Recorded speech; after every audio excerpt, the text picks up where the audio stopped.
Episode 76, HooperCast. We have been silent for a few weeks, as you may have noticed. A lot of things were happening for me and Dustin, separately, of course, not together. We're not a couple, I promise. It kind of delayed us being able to record, which is good news in the real world because that means we're busy. Bad news for you guys because then you don't have us to listen to. So here's episode 76. It's just us talking about the Avengers Age of Ultron. And the Avengers Age of Ultron Quicksilver is better than the X-Men Days of Future Past Quicksilver. I didn't mention this in our discussion, but that's the case. End of story.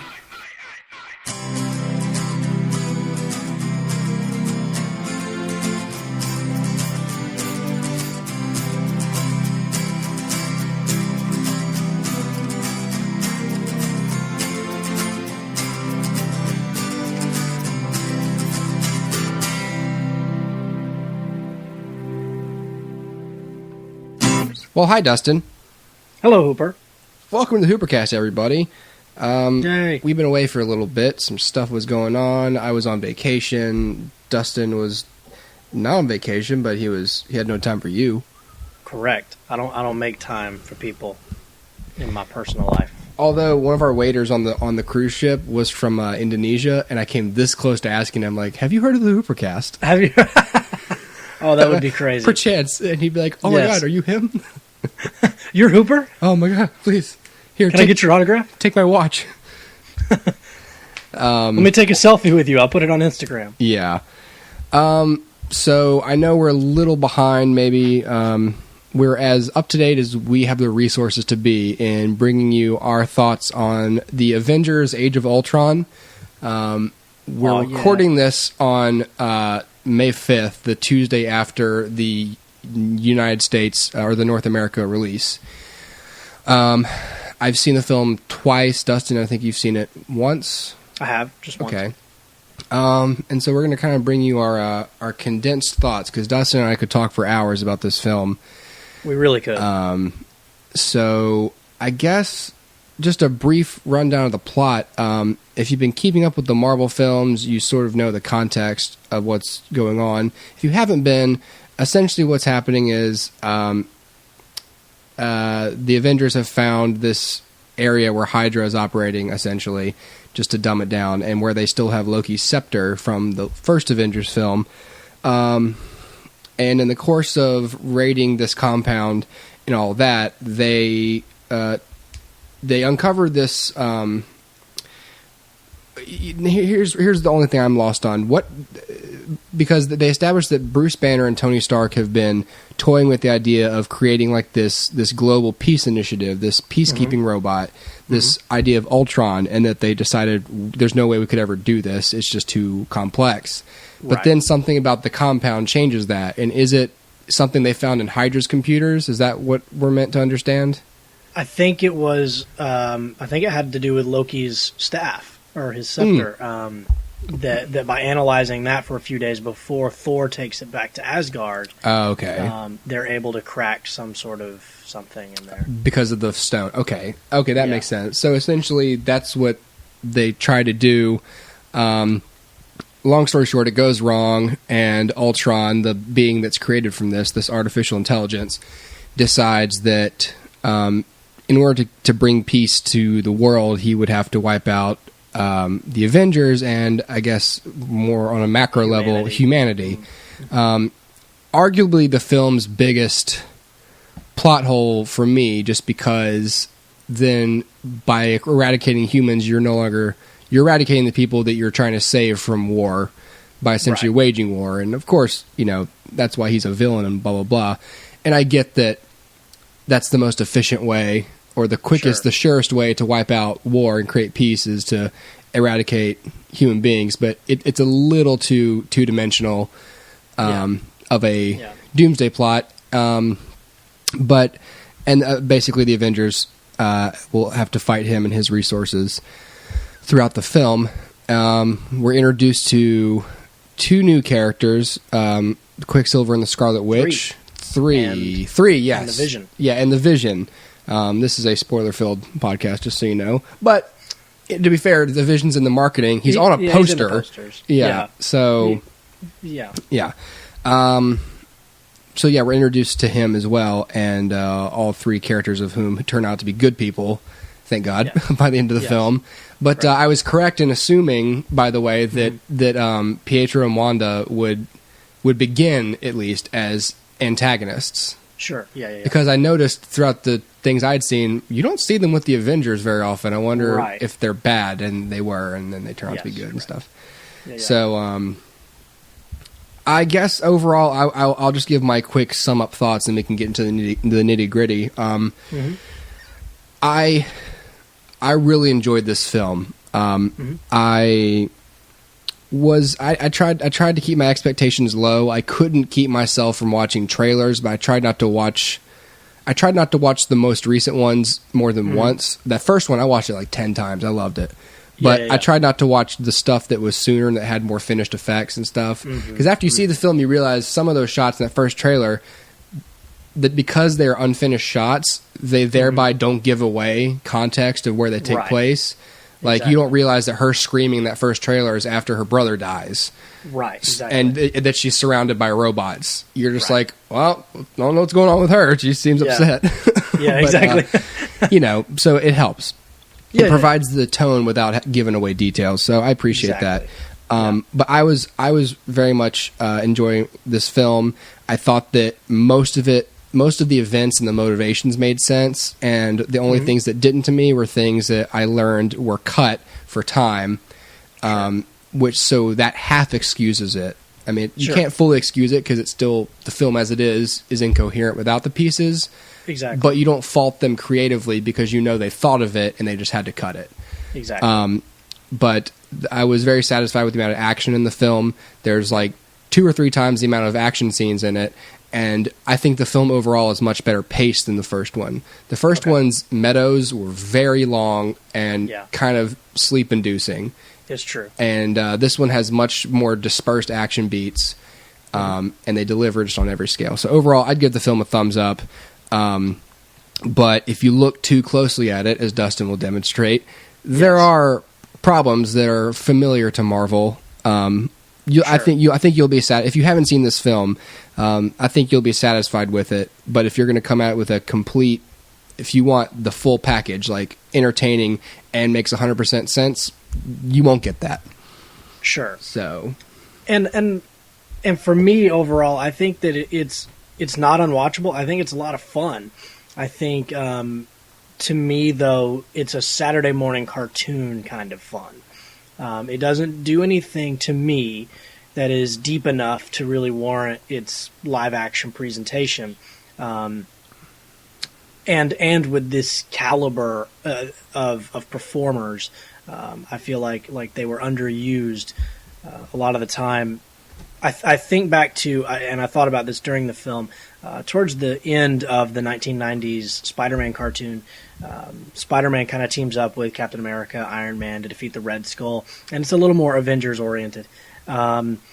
This reminded me a lot of that, just in terms of there's a villain, he's going to do some bad stuff, we have to stop him, but no one's really going to change or learn anything new. And to me, this illusion of change is a terrible thing for comic books and a terrible thing for comic book films. And I felt like it was just kind of wrought. This film was wrought with the illusion of change rather than the actual changing of character or character arcs in general. And just as an example, if we look at something like what I think the best of the MCU is Captain America: Winter Soldier. So Winter Soldier, the world at the beginning of the film is very different from the world we see at the end of the film. At the end of the film, S.H.I.E.L.D. is dismantled, Nick Fury's sort of in hiding, Captain America's unemployed. I mean, this is a very different world, and it makes it feel like, A, a complete film, and B, like it was worth my time because things are now different. Things are now, in some big ways and in some small ways, gonna have ramifications from here on out. And I felt like at the end of Age of Ultron, you see the characters kind of bantering back and forth, similar to the way they were at the beginning. The world didn't really seem different. We have a new headquarters, but again, that's an illusion of change. It's not an actual progression of these characters as individuals. And so for me, I think that was sort of the biggest thing, but we can talk more about some of the other issues too. I do want to talk about the things that I do like. I think, like I said, it's a fun movie. It's got some great action sequences. I think some of the character voices are more refined this time. And you get some really cool moments, like with this sort of jokey kind of Thor, this sarcastic kind of competitive Thor. I enjoy a lot. I think it gives Chris Hemsworth room to stretch his wings a little bit, and then also kind of become a memorable part of the Avengers as a team. And there's plenty of great things that are done. The party scene where they're just kind of hanging around trying to lift Thor's hammer. These kind of like dialogue-y, hey, we're best buds kind of scenes are really, really cool to me, and really set it apart from the first Avengers, and also a lot of the MCU as well. So there's plenty to enjoy here. But I'm going to warn you now, I'm going to be a little more critical throughout this review than Hooper will be. But that's what makes the world go round. We do. Yeah. Just us. We do. Just us. Forget geocentric and heliocentric. It's Hooper-centric. I would say in terms of character, I think Stark and Captain America probably get the least amount to do character-wise in this. Yeah. Stark kind of gets to play with maybe the guilt that this happened, but I never really feel that. No, I never do either. And I don't know if that's on Robert Downey Jr. or if it's on Joss or if it's just on we can't stop and focus on this right now. I think I wouldn't put it on Robert Downey Jr. because I think you could see it in that look in his first vision of everyone dead. You could see it in his face that he was completely capable of conveying this terror, this horrible weight. That's exactly right. Yeah. And he's proven himself to be a phenomenal actor, so I have no doubt that if they had given him the proper direction, or even just, if you want to blame the writing, I think Robert Downey could have pulled it off. And I'm hoping there'll be much more of that in Civil War and maybe in Infinity War. Sure. Because I think that's the natural place to take his character next is guilt. It's just guilt, you know. Yeah. Because you saw that in the first Iron Man. Yeah, you do. So, yeah. Yeah. I mean, that's his whole reason for doing what he's doing, really, is guilt. Yeah. And, like, I want to make things right. And that's his, my parents are dead, you know. So. And I agree about the Thor progression because I like that they've progressively integrated him into human culture. Obviously, the first Thor movie, he's completely fish out of water. And then, like, in the second one where he's like, he just... things as simple as, like, I know what a car is and which side to get in on if I'm not driving and how and not to be freaked out by how it works and whatever. And to this one, having more of a developed sense of humor and a way of talking and a lot more just jovial. A lot more human. Yeah. And I like that. Yeah, exactly. So I know that that's where they wanted to go with him, and I like that they've made him a little more accessible in that way. Yeah, I agree. I really love the Hawkeye stuff. Yeah. That's one of the things I really love too. Yeah, I like that they gave him that kind of stuff, and that sort of explains his absence in certain scenarios within the universe, and also explains the way he operates. You know, like he's. I think I read him talking about it, and he'd said he's not a company man like Captain America is. You know, he's sort of a team player because he kind of has to be. It's his job. Right. You know, where he's not all in gung ho like Captain America because he has attachments, other responsibilities. And I love that they made it seem the whole time like he was going to die. Yeah, they did. They really did. Yeah. The guy behind me kept going, "Oh, he's going to die. Oh, he's going to die." Throughout the whole movie. And at the end, whenever he does not, I wanted to turn around and go, "You were wrong. You were wrong," but I didn't. But no, I agree. But here's the weird thing now, and I'd have to go back and watch it. Do you think now that we know Clint's, sort of personal life a little bit, do you think that it's going to make it weird, the scenes between him and Natasha in the first Avengers that were subtly flirty, maybe? And I think those can be completely repurposed as being like a best friendy kind of thing. Because I remember looking at them thinking this could be brother sister, but I can tell they didn't go in that. This could be like romantic, but I can tell they're not diving into that direction, and I'm wondering why. Well, here's my second question then, and something that I thought was sort of proof that there was a romance between the two of them was Natasha's arrow necklace that she wears throughout Winter Soldier, which is now going to seem a little scandalous.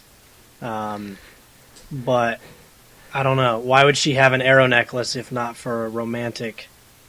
She's a fan of the Hunger Games, man. Oh, it's a Katniss thing. Yeah. She's just okay. She's into the sense. novels. Makes sense. She loves the Hunger Games and Arrow and Legolas. Yeah. I don't know. I guess those are subtle signs of we don't quite know what we want to do with him yet. Which was sort of evidenced by the first Avengers. So not only did they owe him more of a storyline and survival of this film's events, that ultimately makes him a more interesting character. So I think you're absolutely right, and it certainly makes him more accessible and kind of in a way like that character that we could be. You know what I mean? Yeah, exactly. Like he's the most like us. Right. Him and Black Widow are I mean, especially for me, like I understood.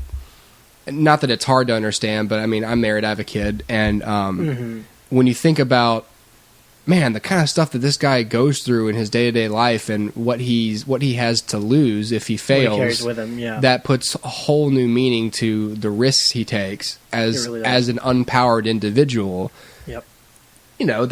That's a pretty big deal. And, if you go back and look at the other films and you just think, like, how many times... I mean, he's shooting arrows from the top of a building and then he jumps and fires one that's like a grappling hook and swings into a lower floor. Yeah. Man, if he'd eaten popcorn before that and his hand would slip, he's dead, and his wife grows up with... His children grow up without a father. Exactly. And it's that adds way more tension to just, well, it's just some dude, hired hand... I mean, he knew the risks when he took it. I personally, I can tell you, I hardly even, I take careful steps getting off of ledges. I started doing that once I saw that kid break his ankle in college when he was jumping off that loading dock. You remember what that did? Remember that look on my face? Yes, I was like, that's pretty easy to pop your bone out of socket. Yeah. And so, when you have a kid and you have all this other stuff, you sort of just... think twice. Yeah, well, some would call it like you sort of soften up and become less... I don't want to say, for lack of a better word, cool or daring or valuable or something to others. But you take less risks because you start to see your limitations and you have people who depend on you. And, he has a lot of land. That costs a lot of money, so he's got to be around. Right, exactly. So, I mean, his shed is bigger than my house. So, I know, right? Anyway, my whole point is, I really loved the Hawkeye stuff, and a lot of people did not like that they gave him Linda Cardellini as a wife and some kids instead of him hooking up with Black Widow. I enjoyed it. I thought it was, and I think some people are upset that they had Black Widow, this romantic thing with Bruce Banner, which to me makes sense. People were dogpiling on Joss Whedon because that's how you know Nerd Rage is not to be taken seriously, because Joss Whedon, one of the most outspoken people in the industry for women heroes and all this stuff, they're like, you're a misogynist and blah, unblock me and fight me. Like I saw one of them said that, and I was like, have you looked at his other work? And do you understand at all what he stands for? And honestly, like if there's any lack of story with Black Widow, first of all, you can blame that on how they started her out. They didn't really give her a strong chance out of the gate. And they have every opportunity to do more interesting stuff with her, and if they're not taking it, don't really blame him. You can't really blame Marvel, and you can't really blame Scarlet or anybody. It's just, there's stuff with Black Widow, but I don't know what is there to explore with her that's more complicated than the guilt of being an assassin and and frankly they took her character towards her natural progression, because if you follow her arc, she's become less of like a killing machine and more of a human being. And toward the end of Cap 2, her whole thing is, I'm just a pawn for other people's missions, and I never made a free choice. And so in this movie, she's exploring the idea of maybe I don't have to be. I mean, S.H.I.E.L.D. is dismantled. I don't have to do this. Yeah. And I want to run, and neither does Bruce, and I want to run away with him. So while it seems to some people like this whole misogyny-driven thing where she's going to depend on a man, I think she's established she's not dependent on people. She's not a damsel in distress. You've established her as a strong female, but you establish her as a woman who has goals, and now her goals have changed and she wants them.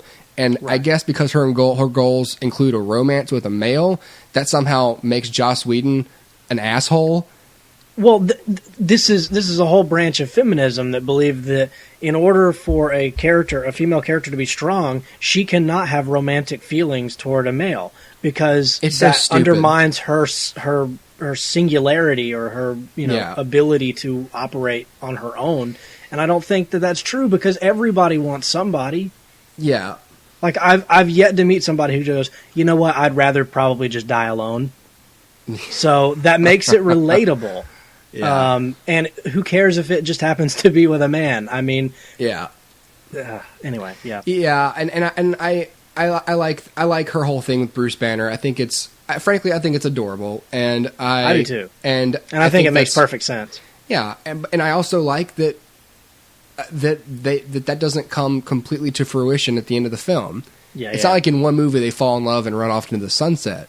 Exactly. It's sort of this underlying established thing. I think they moved into it a little quickly, but that's only because the two of them don't have standalone films. Exactly. So you establish with the whole lullaby thing that they've established this connection.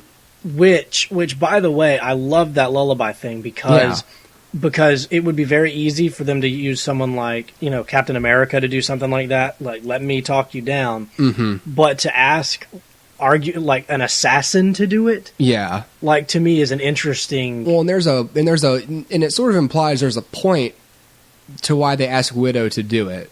Yeah. She's the one who can most effectively get through to him. Mm-hmm. And that means something. That has value. Exactly. So I think it was a good choice. I have no problem with it. I want to talk about Ultron and his plan. Okay. I'm going to point out one thing I'm sure you're going to bring up, but I'd like to get it out of the way.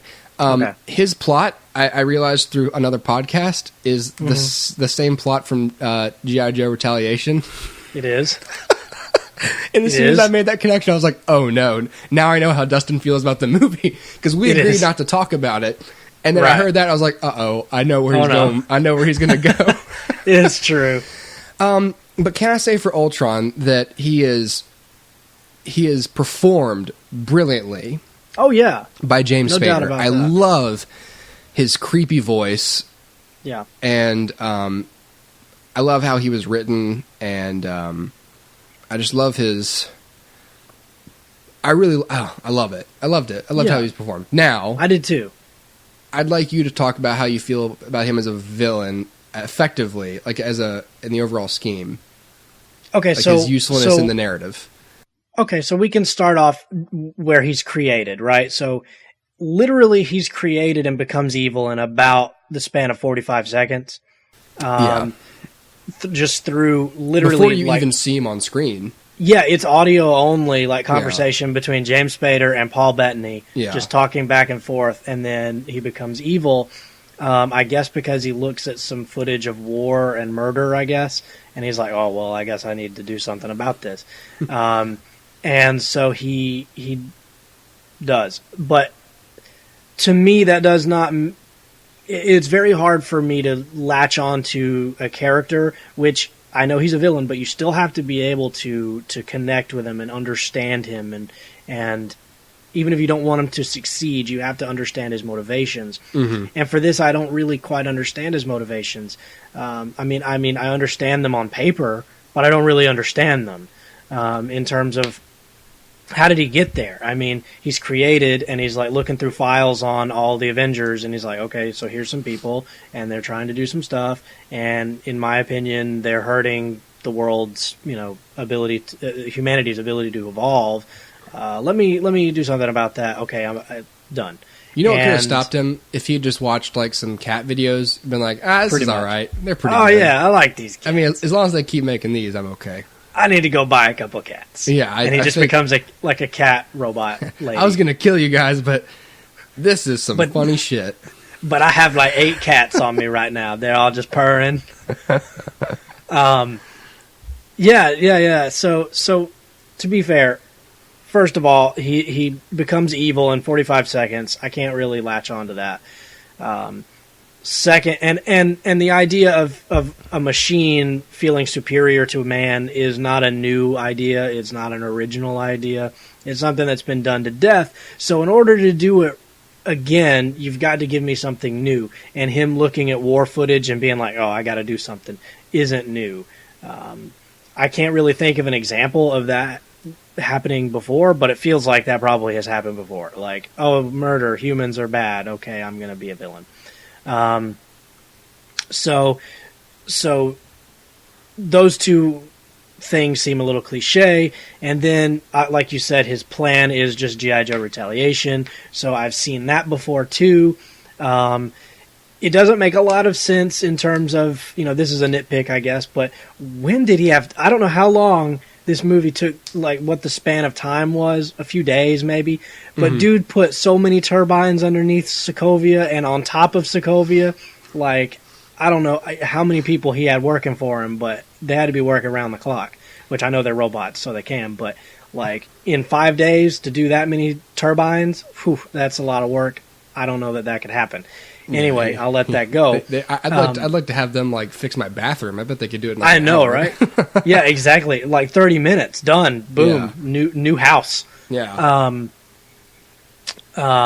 So they need to do Extreme Home Makeover with Ultron. I would watch the crap out of that show. He kills Ty Pennington. Move that bus. Oh man.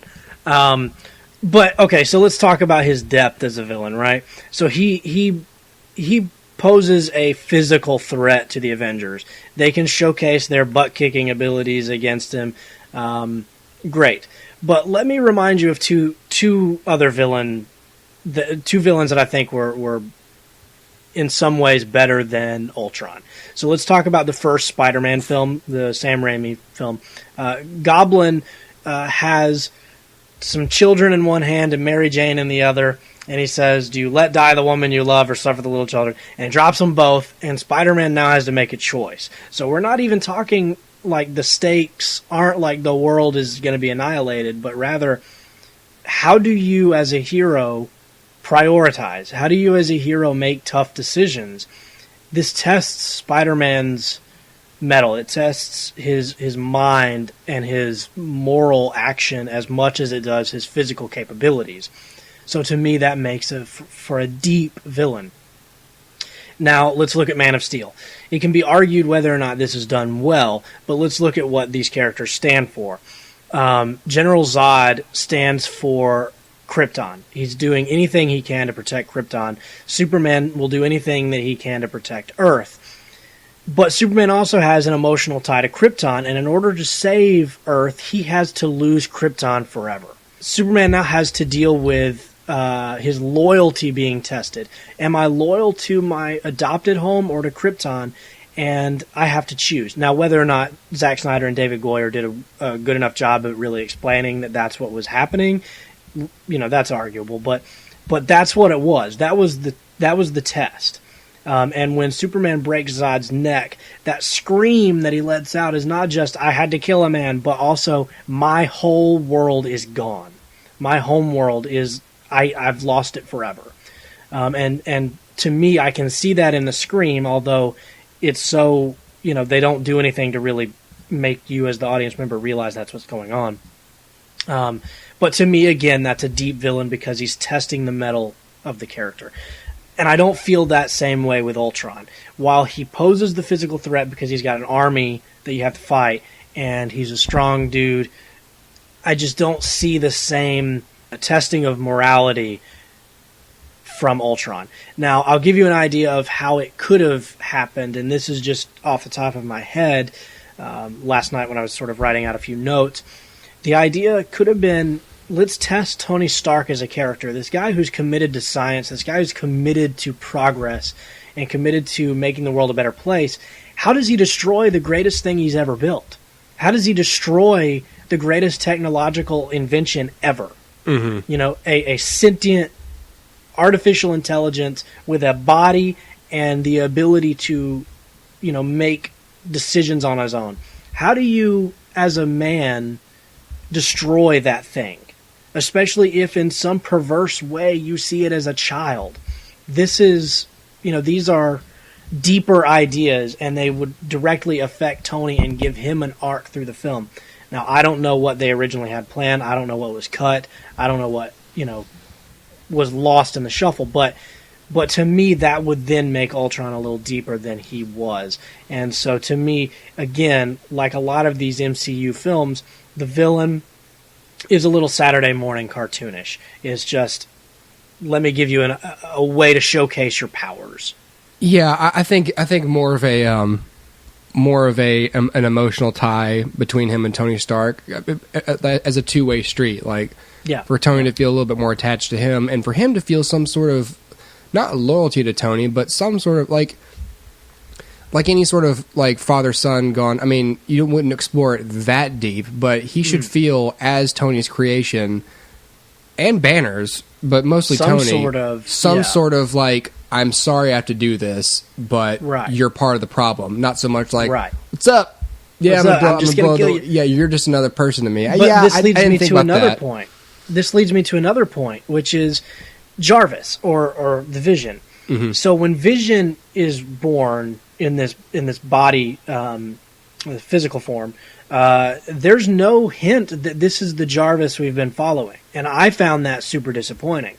Because to me, how emotional and great would it have been as an audience member to watch Tony shake Jarvis's hand? Yeah. Finally, after all of this time, to shake his hand and this feeling of, you are my greatest invention. You can now be the counterpoint to Ultron, who's perverting everything I created him to be. You can be the hero, but instead they go this ambiguous, is he good, is he bad kind of route, where he's like a Spock kind of detached character, instead of having him say, you know, or be the Jarvis that we've grown up with, right? Mm-hmm.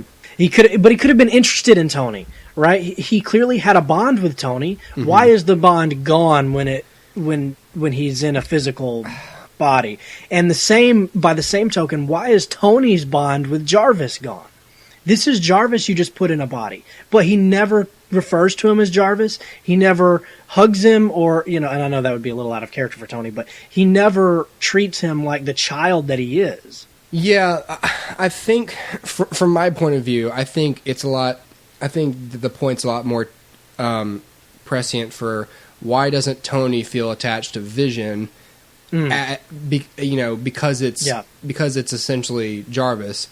Yeah. I understand. I think why they didn't go the reverse with it, because he's not really Jarvis. He's like a third Jarvis, but he's mostly this brand new, literally just now was born being, who for all intents and purposes just sounds like Jarvis. Sure. So I understand if he sort of looks at Tony and just thinks like that's just another dude in the room, like while knowing the context of everything, but not really having a reaction to it yet, because he's seeing everything with new eyes. But if I were in Tony's shoes, I mean, I'd be like, I would only think of him as Jarvis. I wouldn't quite be able to think of him as a separate thing as anything else, right away. So I will agree with half of what you just said. Okay. Well, that's fair. That's fair. But yeah, I agree, and I think my real answer to most of these other things is a double-edged sword, which is I agree. I think these things would have been more enriched if they'd reached higher. And at the same time, I'm glad they didn't try it and then fail completely, because then the movie overall would have suffered. Sure. So, like, if I'm grading them, it's like, this is not like my score of the movie, but it's akin to, you got like a 90 on the test. Yeah. You got an A, you're fine. That was a great job. If you had tried a little harder, you might have fallen to like an 83, but you probably could have gotten a 96, and that would have been great. But you hit the median, and you still got, the highest, you still got an A on the paper or project, whatever. Sure. That's pretty good, considering the odds. But now, I agree. If they had reached higher, and if they had hit those marks, it would have been a more emotionally effective film. Sure. So my three basic points for the film were the underwhelming villain, and then these two: repetition and reopening closed storylines. So let me start with repetition. Did you feel like they were repeating themselves at all with this? Obviously, it was not Hangover 2, but I felt repetition. Not really. Okay. I was afraid of that. I don't think so. But you're probably about to point out something that I haven't thought of. I'll just give you. I have 1, 2, 3, 4, 5, 6 examples, but I'll give you 2. Number 1, mind control. I mean, even Clint kind of mentions this. Using Loki's staff even once, which they did just use it once, is repetition. It's showing me something I've already seen. And then even Wanda's powers are sort of an extension of mind control, and to me that felt repetitive. It felt like we're covering the same old ground. An obvious one is the dance between Steve Rogers and Peggy Carter. We've covered it. It's over. You didn't do anything in this film with that idea that was new or that meant anything. So wasting my time with it again. Yeah, I was a little confused with why they went that route with Steve's vision. It made me feel like there was more to it that was cut or something. Maybe. I think I heard that the part that got axed the most was that strange subplot with Thor. Well, okay, so that's 2 examples. I've got a few more, but we'll just cut it there. Okay. But I'll talk about reopening closed storylines. I've got 2 examples here. The first is the Hulk. Because in The Incredible Hulk and in the Avengers, we're led to believe that at least to some degree Bruce has gained some type of control over the Hulk. And I felt like he regressed in this film. I felt like okay, I can understand. I'm behind them having to do the lullaby, bring him back down. That's fine. But I felt like I know he was under mind control when he destroyed the city. I get that part. But, I mean, even that's a little repetitious to have him rampage again. But we have this idea that maybe he's not as in control as we thought, or as they led us to believe in the Avengers. I mean, that was one of the big moments of the Avengers. I'm always angry. And then he hulks out. That leads me to believe I'm in control now. I'm going to destroy this giant space caterpillar, and then I'm going to take out these Chitauri soldiers, and then I'm going to save Tony when he's falling through the wormhole. I'm in control. I'm Bruce Banner in control of the Hulk. Or at least I'm the Hulk who's not completely rampaging. And then in this, I feel like he regresses, and we have a Bruce Banner who's still afraid, and still, I don't know, the other guy, the Code Green, I don't know, I'm sad, I'm scared of stuff. It's a regression. It's a character regression. And to me, I felt like that reopened a storyline that they had implied, at least, was closed.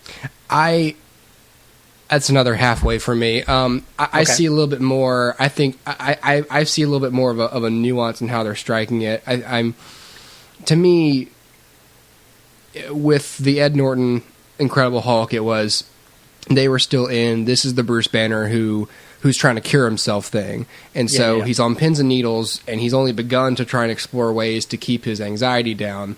Sure. But he's essentially still just this incredibly unstable thing. And then when they did the Mark Ruffalo Avengers thing, they were like, okay, so narratively and creatively, we want to do more of the Bill Bixby, like he's realized he can't cure himself, so he's moved on from curing himself, and now he's trying to just help people.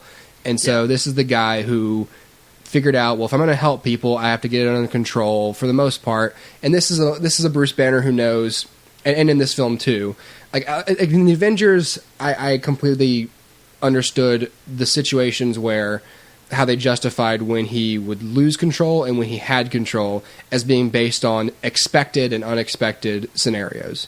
So I feel like that's further implied here by the fact that they built Veronica, they built the Hulkbuster, because this Bruce Banner knows, even though I know how to turn it on and keep my mind, I can never anticipate a surprise attack, basically. Sure. And if this happened enough to where they would invest time and resources into creating a fail-safe. Okay. So I think they're just... I feel like this is as much as they can progress that. I don't think... Because I think once he gets a handle on it, he's no longer going to be exciting to watch on screen. And two, I think that it undermines the strength of the Hulk as another side of his personality, as having some sort of dominance and need for control over Banner's body and his, consciousness. So I think that I still liked it, and I liked that they kept drawing the line with, there's only one time in the film where he's attacking people without control, and it's under this paranoid, bad trip essentially that he takes. So. And another reason I'm glad that he doesn't have a standalone, because I think we'd get tired of, because essentially he does have a handle on it, and so the only exciting place to go with him, there's no longer an exciting place to go with Bruce Banner that involves his amount of control over the Hulk. Everything that you can explore with him in a character way is now based on what he decides to do with what he has. Like he's accepted and he's reached a point with keeping a lid on it for the most part, and now it's like, do I need to leave completely, or do I need to just hide and never come out no matter what? And what do I want for myself, basically? So I gotcha. I see where you're coming from, but I think they've reached a point where I wouldn't say they're stuck with the Hulk, but I didn't think they'd regressed. I just figured I thought they used it pretty effectively, but I don't think it was regression. I gotcha. Okay. Well, all right. So let me bring up the second point here for reopening closed storylines, and this is not super important, but I feel like it. Yeah. Okay. So at the end of Winter Soldier, S.H.I.E.L.D. is compromised, decommissioned. Nick Fury's on the run, in a sense. But then in Act 3 of this film, he shows up with a helicarrier, and he's like, "Hey, I'm here to help." Which he's like, I had to call in a few favors, dust off some mothballs, and in one line of snark throws away the importance of the fact that he has a helicarrier that's working and he's operating it. Which, by the way, not only do I have access to S.H.I.E.L.D. technology, but I've got enough trusted allies to run this whole freaking thing, because it's not like he can just drive a helicarrier. You got to have like an army of like people. 200 people. I know, to do this thing. And you even have a few people down there, some new faces and stuff, and I'm like, okay, all right, hold on. If we still have S.H.I.E.L.D. technology, and we can still rely on what S.H.I.E.L.D. should be, as Cap puts it, what was the point of it falling? What was the point of it going away? It devalues what was so great about Winter Soldier and says, boom, it's done. Now expect something brand new. And says, oh, wait, no, here's another helicarrier and some more S.H.I.E.L.D. people. All under Nick Fury's control or leadership. It devalues everything. Essentially, if you ignored Winter Soldier, you'd have really no idea. Like let's say you're watching all these films and you don't watch Winter Soldier, you'd have no idea that S.H.I.E.L.D. fell. Your loss. Yeah, for real, because that's the best one. But you'd have no idea. Like, all you'd be like is, okay, they found a Hydra base at the beginning, and then at the end, in the middle, you know that, okay, for some reason Nick Fury is, hiding in barns, and then at the end, you're like, okay, and here comes S.H.I.E.L.D. to save the day. You have no idea that S.H.I.E.L.D. is gone. Yeah, this is where the TV show comes into half play, but not quite. In the TV show, they of course follow, and at a certain point where they are now, it's revealed that there's almost like two shields. There was the shield that fell apart, and then there was like an underground, like, continuation of it. There was Coulson and his people essentially deciding, okay, well, we're still like shield agents basically, even though there's no more shield. We still have to eliminate Hydra. And then there's some duplicitous stuff with Adrian Palicki, and they found out, oh, like, there's still an organized shield out there. Now, for me, I'm still like, I don't understand.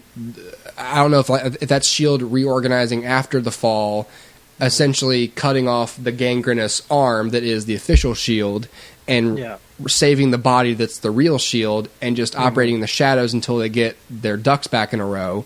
So I don't know if this is them essentially going, like, these are those shield people. I don't know.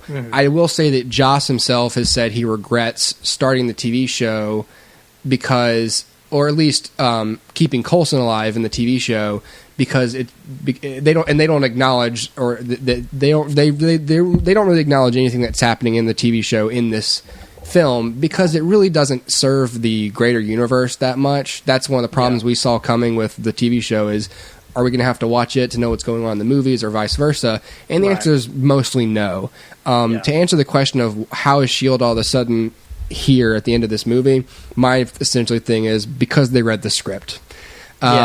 There's really no explanation other than how else we're going to get civilians off of this thing so that the Avengers don't have to all commit suicide. Right. And so it's a Deus Ex Machina, essentially. And that's... to me, it's not as egregious, because I'd rather not see them make the difficult choice, but that's just as a viewer. But if you're going to judge it as a film with logic and stuff, I hate that I just said that. If you're going to use logic, if you want to use logic and hold it to some kind of standard, then it's a weak part of the script, that they just show up with this massive fucking helicarrier that that has a bunch of flying lifeboats on it. It's it's kind of a hole. And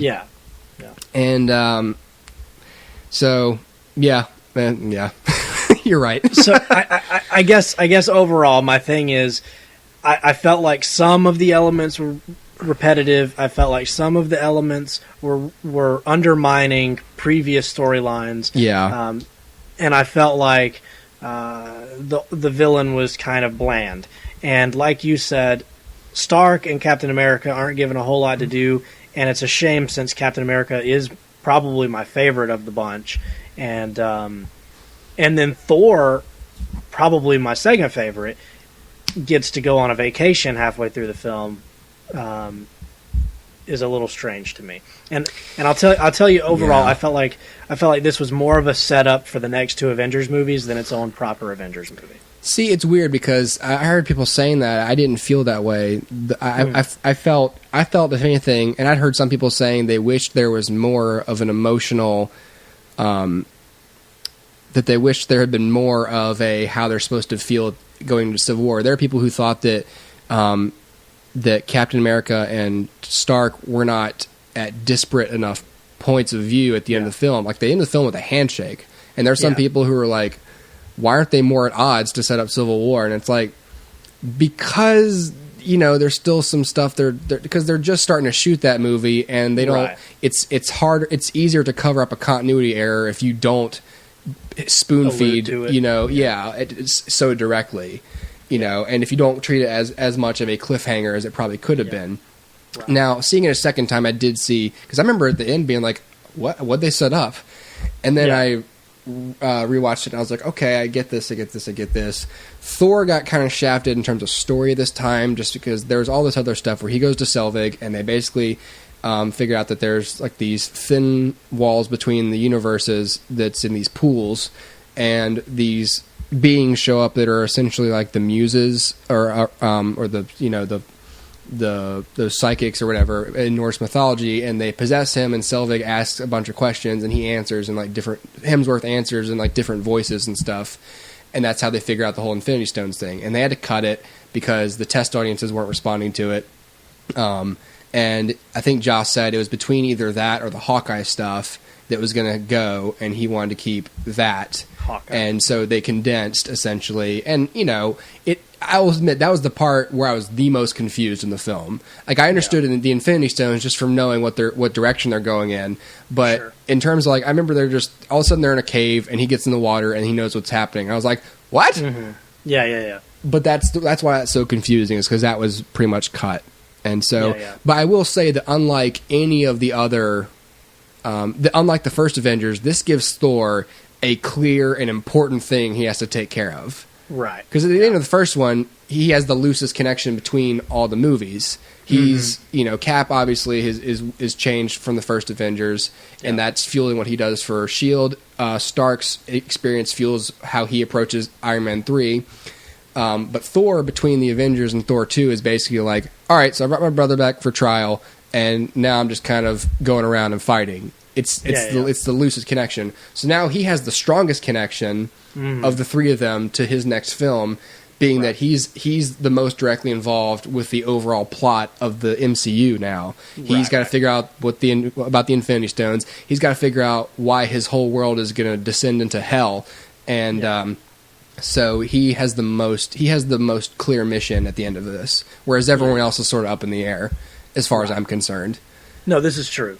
This is true. But yeah, I can see why people think that. But I'd feel if it was too self-contained, I think people would also be a little upset.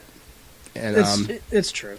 Because it does create the potential for the other films to have to do heavy lifting at the beginning to catch you up on information. But I also agree that if you end a film a certain way and then the next one it starts a slightly different way, then people are really confused.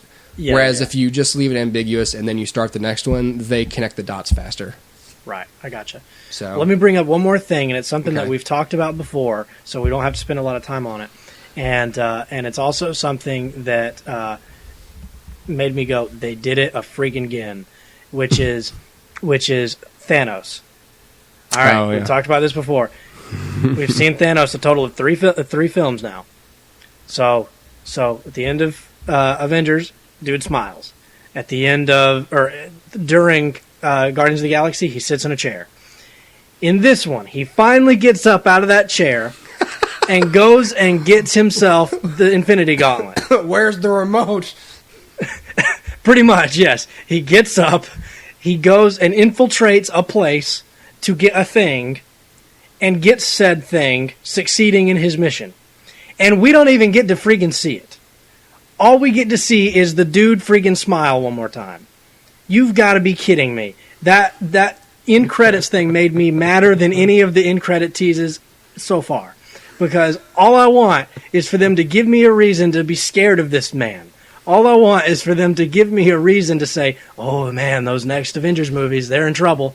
But all I'm like doing is saying, well, they're up against a dude who can smile and sit and grab a thing off of a pedestal that literally, as far as I'm concerned, is not being guarded at all. So there's no proof that was being guarded, so why didn't he have that 3 movies ago? I don't know. Are you going to show me in Infinity Wars this scene like in larger context and show him breaking in and doing some stuff? Maybe, but I didn't see it this time, so all I know is that this guy can smile, sit, and grab some stuff off of a tray. That's all I know that he can do. And that is not scary because guess what? I can do all of those things. Guess what else? I have done all of those things. I guess that makes me a threat to Avengers too. You're dangerous, Dustin. Well, people are complaining about that too. They're going to have to really. The only problem with sort of having him be this backseat villain for 2/3 of the MCU is you have to. The expectations are really high for people who need to be threatened by him. If you put him in Thor, in Ragnarok or in Guardians 2, which he has to be in, otherwise he literally is meaningless. Yeah. But like we were showing, there's a track record with Marvel of not having set up or clearly defined villains, so that could be their ultimate like Marvelism of Thanos is, well, what'd you expect, a good villain this whole time? Right, But if if he is going to be a good villain, you have to set up in the two most cosmic movies coming up. Well, I guess in Doctor Strange, but I don't know anything about him. But in the cosmic movies, you need to show him a little more involved. Yeah.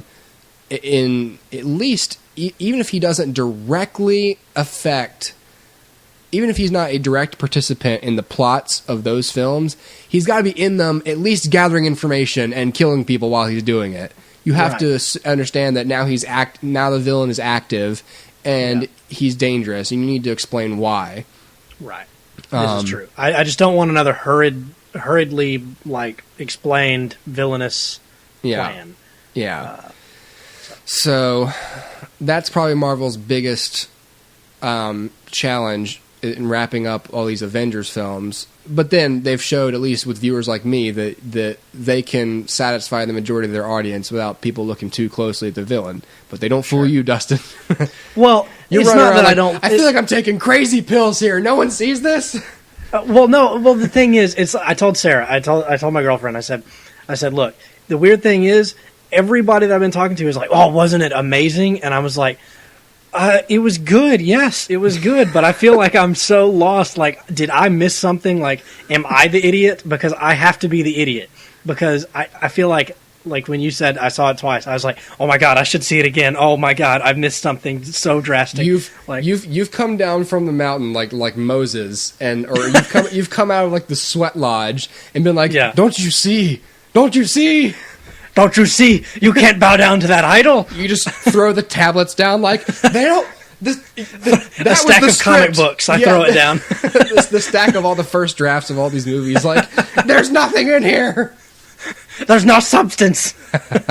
No, for real. I do enjoy the films, and I'm only critical because I want them to be so good. Yeah, and I sat down and made my girlfriend watch 4 movies leading up the week of Ultron to lead up to Ultron, because I was like, it's going to be so good, we got to go see it. And then, to be disappointed, it just hurts. And that's why that's why I'm a little more critical of it.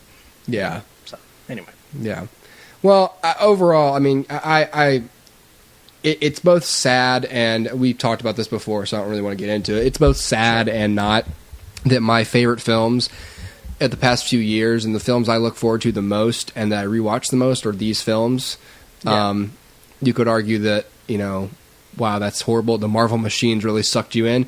It has, because what they're doing is unprecedented and it's impressive. And I didn't expect it to go off without a hitch. There are a few hitches, but those hitches have not largely turned me off of their universe. I still love what they've done, and but yeah, I mean, I'd be a fool if I said they didn't have problems and speaking of stuff. Speaking of hitches, Will Smith should be in the next Avengers movie as Hitch. He's the one that got Banner and Natasha together. Speaking of hitches, that's funny, Dustin.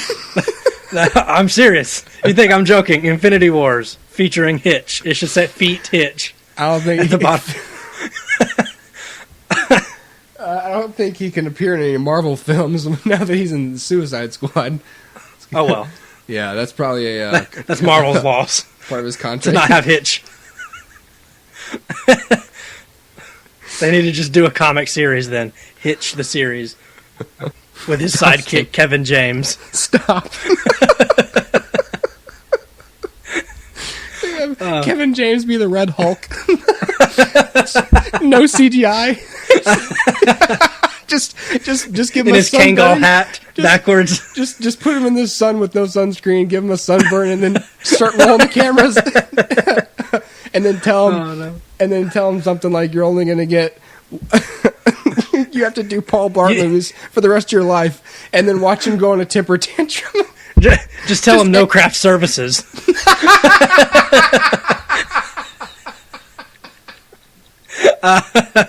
Oh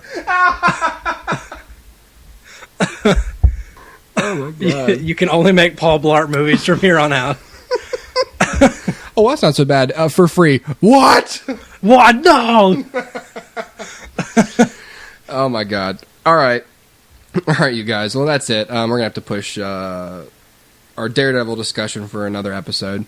Yeah. Our short answer for that, by the way, is watch it. It's good. Yeah. Right? Okay. Yeah. It is correct. Although Right. I suspect Does Dustin won't hate like this too? I suspect Dustin doesn't like the villain work in that one either. How did you know? I've got some things to say about that too. We'll tease that. I gotcha. Yeah, I'll say that that series overall is good. Although I do have issues with the antagonist. Yeah, I do too. A new thing for me with these Marvel properties. I've joined Dustin's camp. Yes. I drank the Kool-Aid. Yes. All right. Goodbye, everybody. Bye.